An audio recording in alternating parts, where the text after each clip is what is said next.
Last time out, the DTM fraternity was at Istanbul, where championship leader Ethan Sermon in only his third race took his first ever win and increased his lead in the championship. Now it is on to the circuit to Barcelona, Catalunya in Spain, where two feeder series events are being held. Can Ethan continue to increase his lead, and how will the GP2 guys get on around Barcelona, and how will the Formula E guys do in their first ever pre-season test at Donington Park? That is all to come in this week's edition of the Feeder Series Roundup.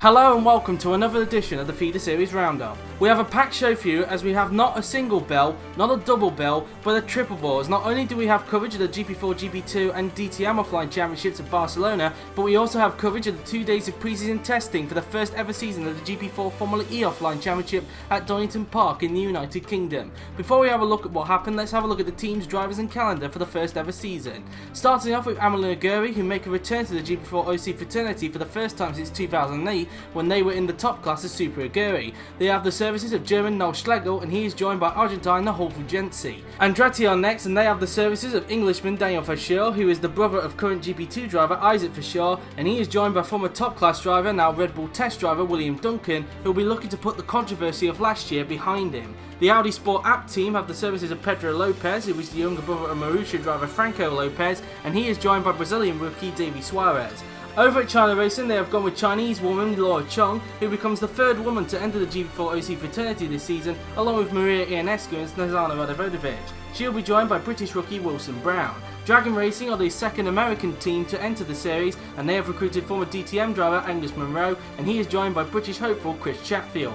Edams Renault are next, and Dams have decided to enter a team in Formula E to go alongside their GP2 team. They have recruited two familiar drivers to their team in the former top class and DTM driver Sam Thompson, and he is joined by former GP2 driver Patrick Uhas. The Indian team, known as Mahindra Racing, have recruited the first ever Vietnamese driver in GP4 OC in the form of Nguyen Hoang Minh, and he will be joined by British youngster Arlo Jones, who is the younger brother of current GP2 driver Etienne Jones. The Trulli Formula E team is next, and they have recruited Austrian Marcus Stilu, and he is joined by former GP2 driver Tobias Kress. The Monegasque team, known as Venturi Racing, have recruited experience and youth. They have recruited James Willows, who is the younger brother of Joseph Willows, who makes a return to the GP4 OC fraternity after 2 years away, and he'll be joined by Scottish rookie Max Skillen. The fictional Monster Energy liveried French team, known as Viper Racing, have the services of German Felix Krebs, who is the brother of current GP2 driver and Marussia test driver Lucas Krebs, and he is joined by former top class and DTM driver Adam Wolf. And finally, we have Virgin Racing, and make a return to the GP4 OC fraternity for the first time since 2011, after the team got rebranded in 2012 in Marussia as a result of the Russian car maker buying a stake in the team. The team have recruited Italian Alessandro Tomaselli, who is the cousin of GP2 drivers Lorenzo and Paolino Tomaselli, and he is joined by German rookie Leon Cerner. Now onto the calendar, which has 10 races in total and a pre-season test which took place at Donington Park. The first race will take place at the Adelaide Street Circuit in Australia for the running of the Adelaide Prix. Round 2 will be at the famous GUI circuit for the running of the Macau Prix. Round 3 will be the first ever fictional track in GP4 OC history for the Tahiti Prix, with a track based on an unlockable track on Formula 1 97 known as Sunob. Round 4 will be at the Vancouver Prix in Canada at the Concord Pacific Place. Round 5 will be on the streets of Long Beach in the United States for the running of the Long Beach Prix. Round 6 will be at the Autodromo Hermanos Rodriguez circuit in Mexico for the running of the Mexico City Prix. Then it is on to Europe for the final 4 rounds, with round 7 being at the famous Circuit di Monaco for the running of the Monaco Prix, with round 8 at the Circuito di Cagliari in Italy for the running of the Cagliari Prix. Round 9 will be at the famous Pau Street Circuit in France, which hosted the first ever Grand Prix for the running of the Pau Prix, and the final round of the season taking place at the famous short but wide Neussring Street Circuit in Germany for the running of the Neussring Prix. So that is the drivers' teams and calendar for the first ever season. Now let's have a look at the 2 days of pre-season testing at Donington Park, and to take us through the action, here is our Formula E narrator, El Warrior.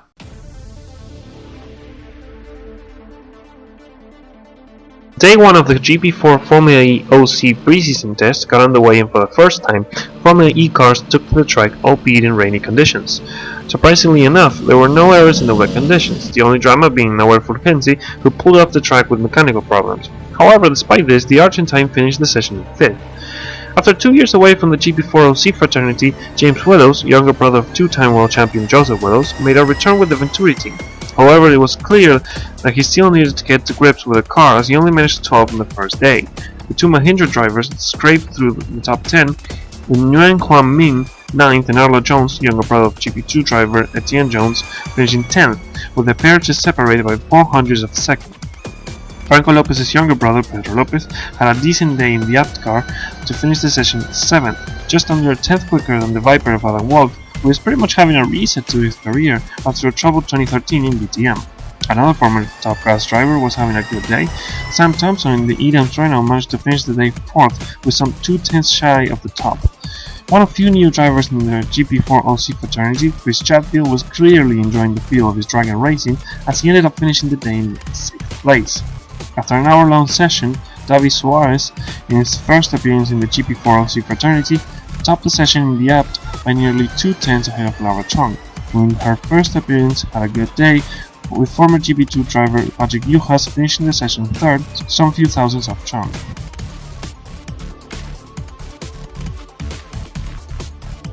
Day 2 would see a massive increase in lap time as a dried-up track and bright blue skies greeted the Formula E drivers. Unlike the previous day, there was drama to be had.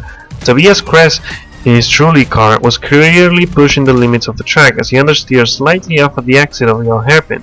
There was a collision at the Quick 4 TSs as James Willows and Nahuel Fulgenci came to blows, forcing Fulgenci into a spin and beached the car in the curb, forcing the Argentine to run back for the spare car, with Nahuel only managing a dismal 21st.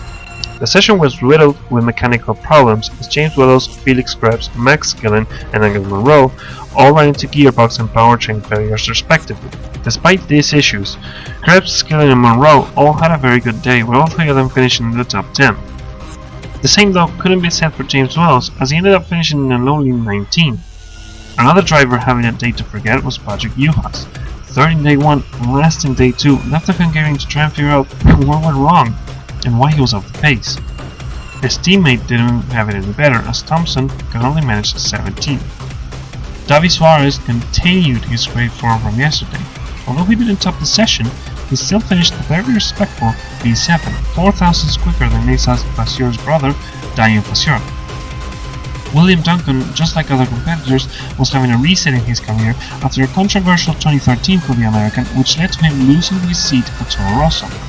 He finished 12th on day 2. It was clear that Alan Wolf was having a much better time so far than what he did in DTM, as he finished the session in 5th, just behind the Mahindra of Nguyen Quang Minh. At the end of the final day, Wilson Brown in the China racing car topped the session by just over a 10th ahead of Pedro Lopez, before someone in the session was at the top, whilst the Aguri of Noel Schlegel finished the session in 3rd. The overall results of Donington remained the same as a result of day 1 being wet.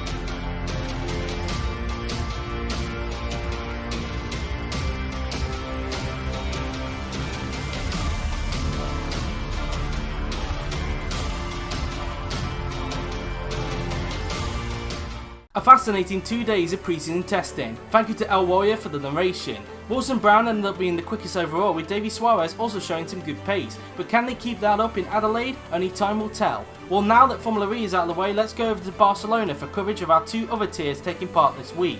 Let's start off with round 4 of the GP4 DTM Offline Championship.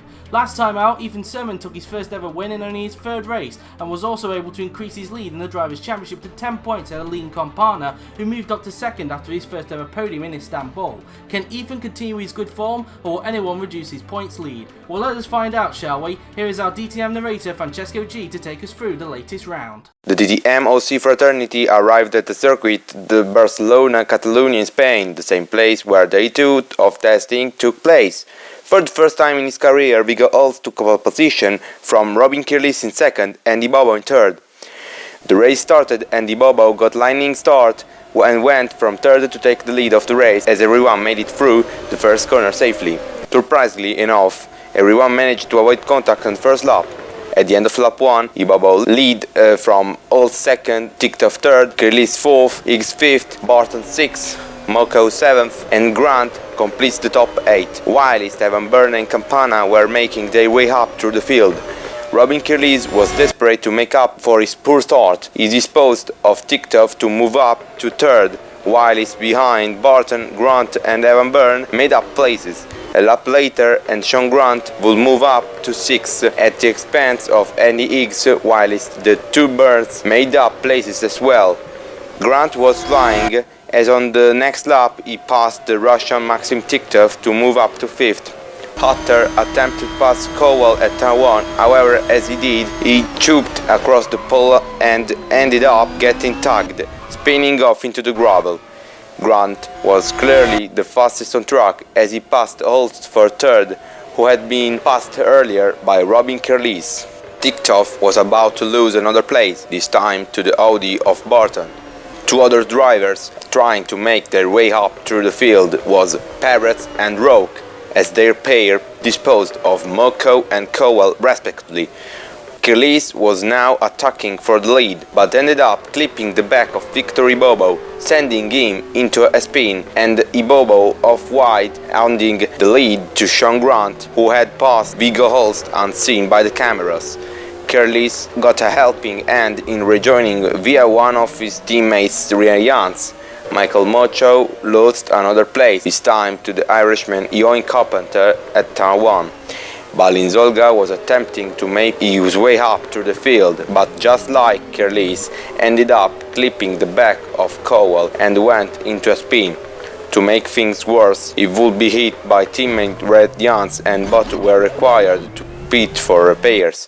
Sian Byrne was next to pass Tiktov as he got him at turn 1, while Perez moved up into the points at the expense of Higgs. Tiktov was definitely going backwards as he was overtook by the other Byrne. A little bit later, and Higgs would lose a place to Carpenter. More drama for Kirlis as he cut across in front of Mochen and the pair went into a spin at turn 1.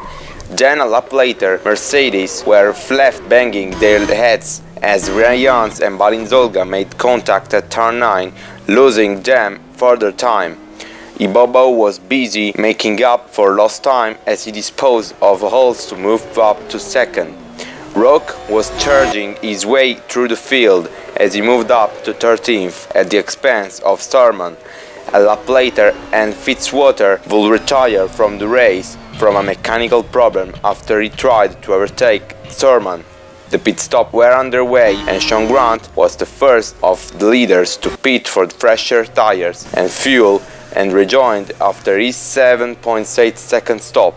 A few more drivers joined Sean on that lap. These include Sian Byrne, Carpenter and Holst, with all three fueling to the end of the race.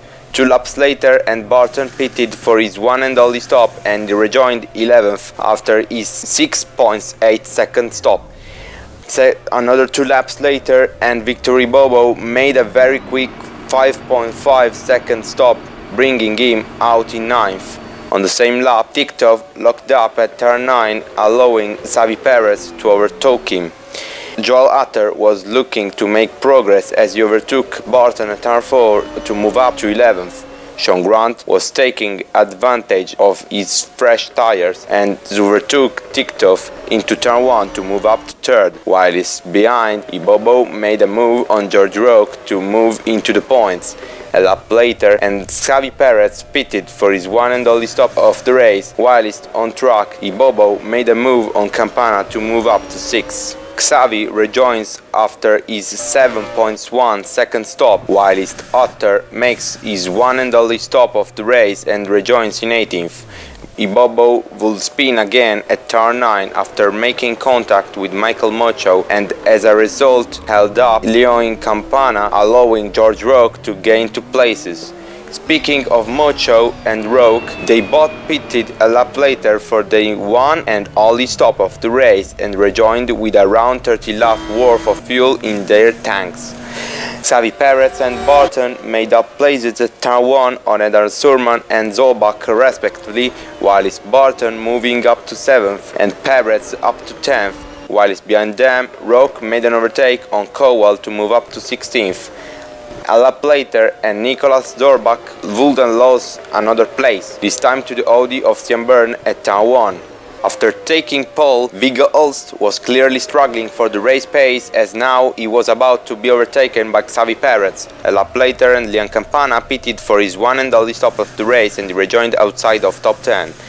Championship leader Surman was clearly struggling, as Xavi Perez now overtook him for 7th, and then a lap later will be overtaken by Viggo Holst. A little bit later, and then Surman pit for his one and only stop of the race and rejoined well down the field.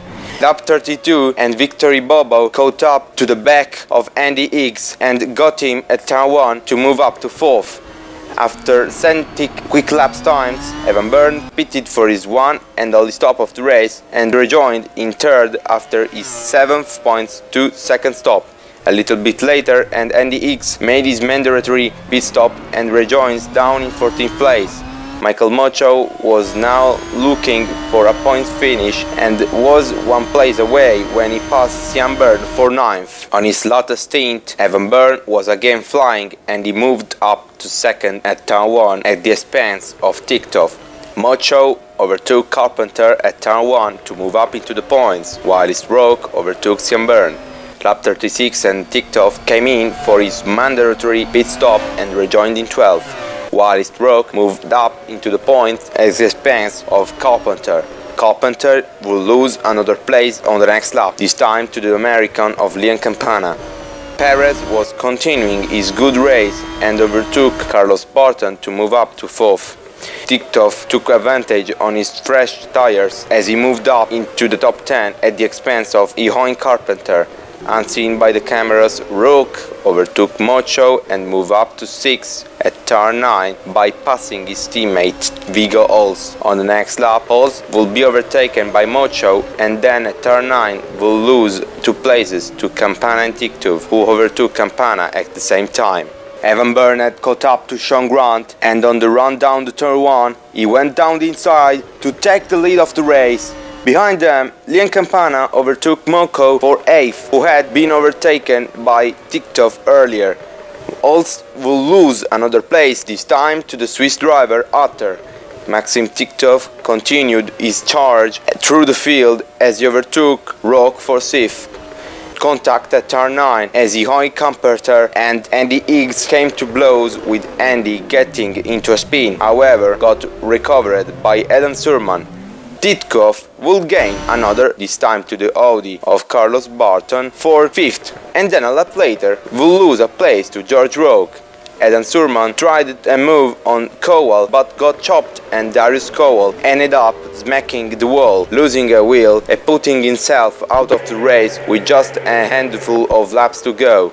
Nicolas Zorbach took advantage of Holst going backwards as he took the Dane at Turn 1. After an entertaining race, Evan Byrne came through to take his first ever DTM win on the same track he took his last top class win, with Sean Grant finishing 2nd and Victory Bobo just hanging onto the podium place from Perez. In front, Carpenter went off at Turn 1, dropping to 14th. Ticktoff finishing 5th, Roque 6th, Campana 7th, and Carlos Barton completes the top 8. The only classified retirement of the race was Zachary Fitzwater, thanks to his mechanical problem, and Darius Cowell with 3 laps to go. In the Drivers' Championship, Adam Surman still leads, but his lead has been cut to just 8 points from Campana, whilst Byrne and Roque moved up to 3rd and 4th respectively.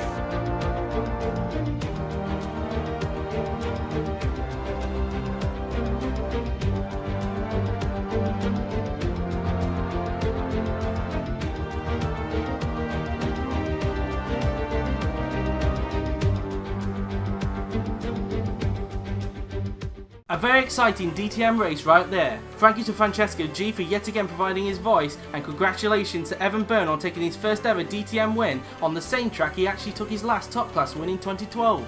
Well, with that out of the way, let's shift our focus to our last bit of action of the day here at Barcelona, courtesy of the GP4 GP2 Offline Championship. Last time out in Sakias, Nazana Radovodic took advantage of Henry Watzel and Gabriel Gomez's misfortunes to take a first ever GP2 win to give herself the early lead in the championship. The question now being, can she keep that up or anyone stop her?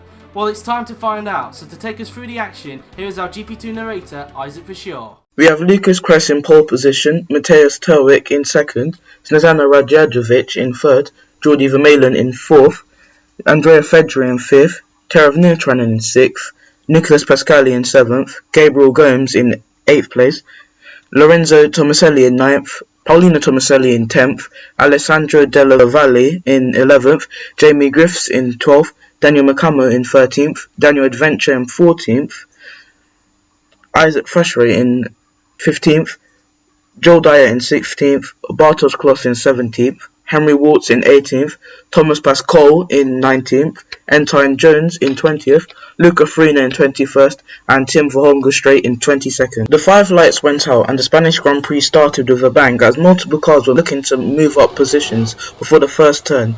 Snezana Radjadovic moved from 3rd to 1st place. She was able to establish a strong lead in the first lap. However, Lucas Kress lost 2 positions, moving him down to 3rd. And seconds later, Andrea Fedri tried to make a move on both Lucas Kress and Mateusz Terwik, but he was only able to overtake Lucas and move up into 3rd. Joel Dyer was looking to make a move up to 17th place, but he hit the brakes too late, which caused him to lose his front wing, causing a chain reaction of other drivers using their front or rear wing. Moving on further, we can see that Isaac Freshray gained 4 positions in 3 laps. This was surprising as the last race he struggled to overtake at all, but in Spain he was very dominant. Nicholas Pascali had the straight line speed to make the move on Jordi Vermeulen to comfortably move up into 6th place. Terav Nurtranen almost made contact with Andrea Fedri, but he was able to make the move up into 4th place cleanly. Andrea Fedri's race took a turn for the worse as he lost 2 positions in lap 4, moving him down to 6th place. But moving on, Isaac Freshray was in 10th place because he pushed his car to the limits. Jordi Vermeulen had the inside line of Andrea Fedri, and using the cornering speed of the car, he was able to make the move stick and to go up into 6th place. A lap later, and Gabriel Gomes made the move on Andrea Fedri, and Isaac Freshray moved up into 9th place. Moving on further, Terav Nurtranen used the inside line to go up into 3rd place, bumping Lucas Kress down to 4th place. Moving on to lap 10, we can see that multiple overtakes happening at the start-finish line, making the race very interesting and unpredictable. A lap later, and Terav Nurtranen used the straight line speed of his car and the inside line to make the move on Mateusz Terwik for 2nd place. Alessandro Della Valle made a move on Andrea Fedri for 9th place, and in the background we can see other moves being made or attempted. Jamie Griffiths almost forced Paulina Tomaselli off of the track, but Jamie was able to make the move up into P14 cleanly. Nicholas Pascali used the slipstream of Mateusz Terwik to go into 2nd place, and only seconds later he pushed the car to overtake Snezana Radjadovic for 1st place. Nicholas Pascali comfortably made the move on Cesar for 2nd place. Cesar lost 2 positions in the space of 2 laps. I doubt she was happy with that. Drivers started to make their first pit stops around lap 21 to 25, meaning that they could either choose a undercut or overcut strategy. And some of the leaders chose a undercut while some chose a overcut, making the strategy very different and unpredictable. Lucas Kress was the first to pit, and a lap later Nicholas Pascali came into the pits for his pit stop, and unfortunately he was held up by Alessandro Della Valle, who entered the pit box recklessly, and it was unfortunate that Nick had to suffer from Alessandro. Alessandro Della Valle's race took a sharp turn for the worse when his pit crew walked away slowly to fetch the fresh tyres. The leader Terav Nurtranen came in for his stop. He was slightly held up by 2 cars, but he was able to come out ahead of Isaac Freshray. Isaac Freshray also came in for his pit stop, and in front of him was Jordi Vermeulen and Daniel Adventure, but Isaac was able to jump ahead of Daniel Adventure in the pit lane. Bartosz Klos, who had very low fuel, was overtaken by Mateusz Terwik, moving him down into 9th place. Moving on, Snezana Radjadovic made her stop at around lap 24, and she came out of the pit lane in 6th place, but Jordi Vermeulen came like a bullet and overtook at a high speed pace. Mateusz Terwik also made a move on Snezana Radjadovic for 7th place. Isaac Freshray was having an excellent race as he started from 15th place and moved up into 6th place, meaning that he made 9 overtakes at this point. He'll be very happy with that. Daniel Adventure also had the inside line to make a move on Lucas Kress. Daniel Adventure had come like a bullet overtaking 5 cars in the space of 3 laps. The Tomasellis were battling for position, but Lorenzo was able to make the move up into 14th place. Nicolas Pascali used the slipstream to make the move on Snezana Radjadovic a lap later, and Nicolas Pascali used Terwik's slipstream and the inside line to overtake Mateusz Terwik for 5th place. Isaac Fashri was 1 lap away from the podium until Daniel Adventure used the inside line to make the move on Isaac to make the podium. Well done to Teref Nuotaranen for winning his first race, Jordi Vermeulen in 2nd, Daniel Adventure in 3rd to round out the podium, and Isaac Fashri in 4th, who was 1 lap away from getting his podium.